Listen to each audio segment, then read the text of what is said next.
দেশের সংবাদভিত্তিক নতুন satellite channel star news গণমাধ্যমটির কর্মীদের পেরোল ব্যাংকিং সেবা দেবে ঢাকা ব্যাংক পিএলসি। এ লক্ষ্যে স্টার নিউজ এবং ঢাকা ব্যাংকের মধ্যে চুক্তি স্বাক্ষর হয়েছে। সোমবার রাজধানীর তেজগাঁওয়ে স্টার নিউজের কার্যালয়ে এ চুক্তি স্বাক্ষর হয়। এ সময় ঢাকা ব্যাংকের পক্ষে senior executive vice president HM. Mostafizur Rahman এবং স্টার নিউজের পক্ষে প্রতিষ্ঠানটির প্রধান নির্বাহী কর্মকর্তা মোকসেদুল কামাল চুক্তিতে স্বাক্ষর করেন।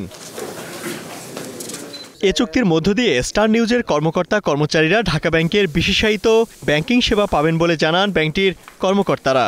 স্টার নিউজের সাথে আমরা আজকে যে পেরোল সাইনটা করলাম, এটা আমি সত্যি আনন্দিত এবং আমি কর্তৃপক্ষ কৃতজ্ঞতা জানাই ঢাকা ব্যাংকে সিলেক্ট করার জন্য। আমরা এই অ্যাকাউন্টের মাধ্যমে আপনাদের নানা রকম সুযোগ সুবিধা থাকবে। এখানে আপনাদের এই অ্যাকাউন্টে ফি থাকবে না, তারপর আপনার ফ্রি ডেবিট কার্ড পাচ্ছেন, আপনার কমপ্লিমেন্টারি ক্রেডিট কার্ড পাচ্ছেন, আপনার লোন পাচ্ছেন ডিসকাউন্ট রেটে। তারপরে আমাদের একটা বিশেষ সুবিধা আছে, এটা আমরা বাংলাদেশে প্রথম করেছি।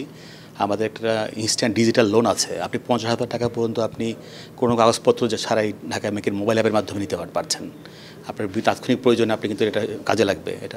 এটা অনেক আমাদের এই জিনিসটা আমরা প্রথম করেছি বাংলাদেশে। কর্মকর্তা কর্মচারীদের ভালো ব্যাংকিং সেবা নিশ্চিত করতেই এই উদ্যোগ নেওয়া হয়েছে বলে জানান স্টার নিউজের প্রধান নির্বাহী কর্মকর্তা।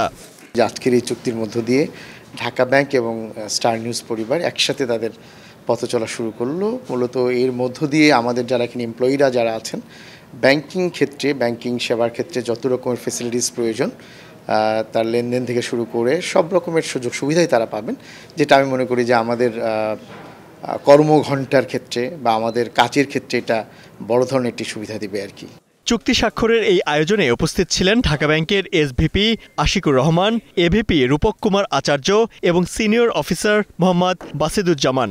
এছাড়া চুক্তি স্বাক্ষর অনুষ্ঠানে স্টার নিউজের বার্তা প্রধান ওয়ালিউর রহমান মিরাজ সহ প্রতিষ্ঠানটির ঊর্ধ্বতন কর্মকর্তারা উপস্থিত ছিলেন।